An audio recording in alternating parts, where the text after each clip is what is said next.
Facebook's Oversight Board has decided the fate of Trump's account. Here's everything you need to know. The board's decision is expected within days. Trump was indefinitely banned from the social media site in January. San Francisco, it has been 4 months since former President Donald Trump was last allowed to post on Facebook, after CEO Mark Zuckerberg said he was banned indefinitely. Now the Facebook Oversight Board, an outside group funded and created by Facebook to review the social media giant's thorniest policy choices, has made a decision on the case. It is expected to announce on Wednesday whether Facebook can uphold its suspension of Trump or if it has to allow him back on the site.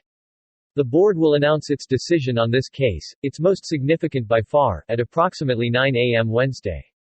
The ruling is being closely watched by politicians around the world, as well as social media researchers and other tech companies that similarly banned Trump in January.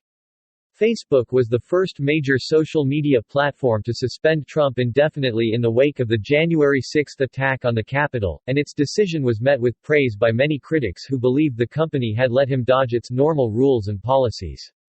But others decried the decision as censorship, and said it set a dangerous precedent for how world leaders communicate online. Facebook, the Oversight Board and Trump have periodically outlined their thinking in blog posts and news releases and on social media. Here's everything you need to know about the upcoming ruling.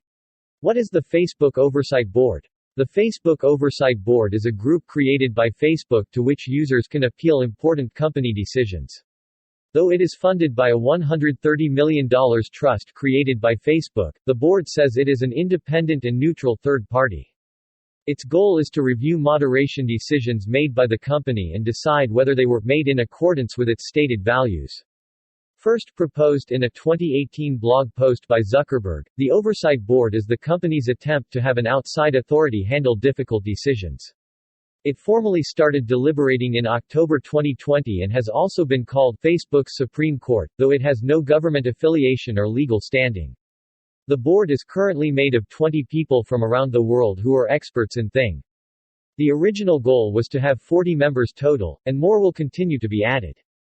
The board was created to appease critics who thought power over the world's largest social network and its 3.45 billion monthly users, including Facebook, Instagram and WhatsApp, was too concentrated in a group of Facebook executives, specifically Zuckerberg. However, critics say it outsources individual decisions without creating meaningful internal change and shields Facebook from responsibility for difficult decisions. So far the board has ruled on Facebook moderation decisions around blackface, threats of violence and COVID-19 misinformation. It has overturned Facebook's decisions 6 times, upheld them twice, and was unable to complete a ruling once. When will we know if Trump is allowed back on Facebook? The board's decision should be announced publicly Wednesday morning. Facebook first referred the decision to the board on January 21, saying Trump's suspension would remain in place during deliberations. In addition to asking the board to rule on the ban, Facebook asked it for any observations or recommendations on how to handle other world leaders on the site. The board typically has a 90-day window to reach a decision, but it announced April 16 that it was going to need an extension in this case. The decision on Trump's ban will be its most high-profile to date. If the board overturns Facebook's ban, the company will have 7 days to unlock and give Trump control of the page. However, Facebook can make the change to turn an account back on the same day, and has acted quickly in past decisions. There is no way for it or Trump to appeal the decision. How does the board's decision work? First, a case has to be referred to the board, either by Facebook itself or through direct submissions from users who disagree with Facebook taking down their content or leaving someone else's up. The board selects a panel of 5 of its members, including at least one person from the country where the case is based. They are not named publicly so they cannot be lobbied. Members have all gone through training for the job, which is not full-time, and approach the decisions as precedent-setting legal cases, even though the process is not part of any legal system. The panel meets over Zoom and considers Facebook's own lengthy community standards bylaws and consults with outside experts and organizations. The affected account holder can also submit a statement, and there is a public commenting period for any regular people to weigh in.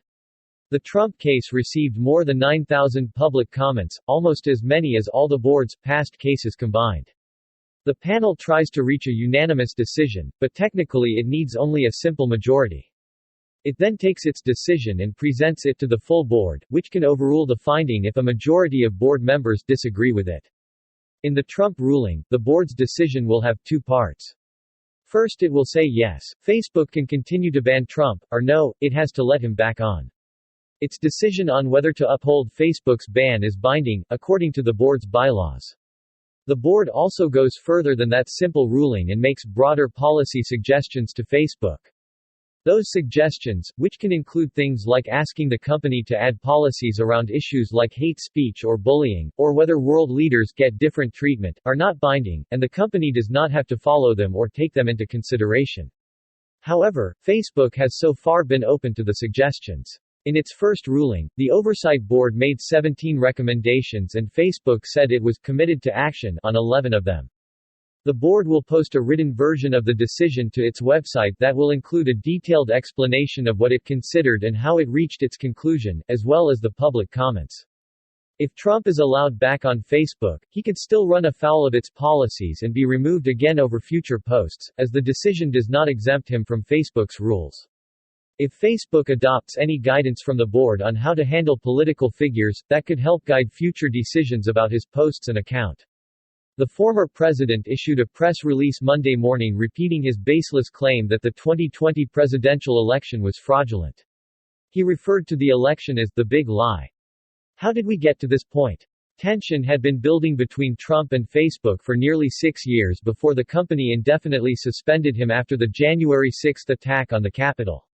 In 2015, then-candidate Trump posted a video calling for a ban on Muslims entering the United States.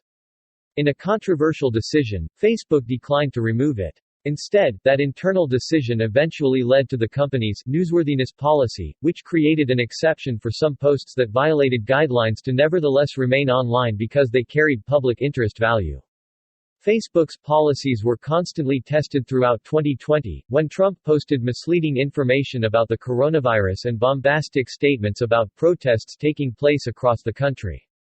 In a May 2020 post, Trump referred to protesters as thugs, and wrote, "Any difficulty and we will assume control but, when the looting starts, the shooting starts." Though Twitter was Trump's go-to social media site, the former president also regularly used Facebook to spread messages and often cross-posted on both Twitter and Facebook. Twitter labeled a similar tweet on its site with a public interest notice, but Facebook left it untouched.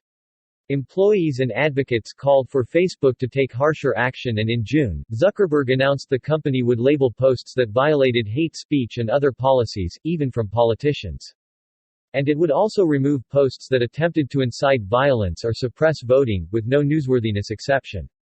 Facebook did begin labeling some of Trump's tweets, but it faced mounting pressure from critics saying it wasn't doing enough, as well as from some conservative politicians and pundits who called its actions censorship. The breaking point came January 6 when Trump posted a video on Facebook and Instagram, and other social media sites, telling rioters to go home. But in the video he also said, "We love you, you're very special." Facebook suspended the president for 24 hours. The next day, Zuckerberg announced the suspension would be indefinite, saying, "We believe the risks of allowing the president to continue to use our service during this period are simply too great." Later that month, Facebook said it would refer the decision to the Oversight Board to make the final call. Many argue private companies like Facebook shouldn't be making these big decisions on their own, the company wrote at the time. "We agree. What does this mean for other tech companies?" Twitter and YouTube took similar action on Trump's account soon after Facebook. Trump's account remains available on YouTube, but he's blocked from uploading new videos. YouTube's suspensions usually last only a week for a first strike, but the company will keep Trump's in place until the risk of violence has decreased, CEO Susan Wojcicki said in March. YouTube's analysts will determine when the risk is low enough by looking at government statements, whether there are police buildups and the level of violent rhetoric elsewhere on YouTube, Wojcicki said. Trump had millions of views and followers on YouTube, but the platform wasn't used as directly as Twitter was. Instead, his campaign used the site to post official videos that were shared around the web by supporters. The campaign also bought prime ad space on YouTube's homepage the week of the election. Unlike with Twitter, Trump probably did not personally control the YouTube channel. Twitter, on the other hand, has made no bones about its plans. Trump is banned permanently, regardless of what other companies decide or whether he runs for office again. The way our policies work, when you're removed from the platform, you're removed from the platform, whether you're a commentator, you're a CFO, or you are a former or current public official, Twitter CFO Ned Siegel said during an interview with CNBC in February. What does this mean for Trump? Trump has lost much of his direct online communication with supporters since the major social media networks kicked him off in January. He still has been sending out news releases and messages to supporters, however, as well as appearing on television interviews. In an interview on Fox News Channel last month, Trump praised his press release strategy. "It's better than Twitter, much more elegant than Twitter," he said, according to The Hill. "And Twitter now is very boring. But being reinstated on Facebook would be a major win for Trump to reclaim his personal brand of communication, a way to speak directly to supporters in his own, unfiltered words." Trump senior advisor Jason Miller confirmed to Fox News that the former president is building his own social media network. Creating a social media site with broad appeal is a significant technological, social and financial undertaking. Even if the network successfully launches, Trump will have a tough time building a similar audience from scratch. The former president had more than 88 million followers on Twitter when his account was banned.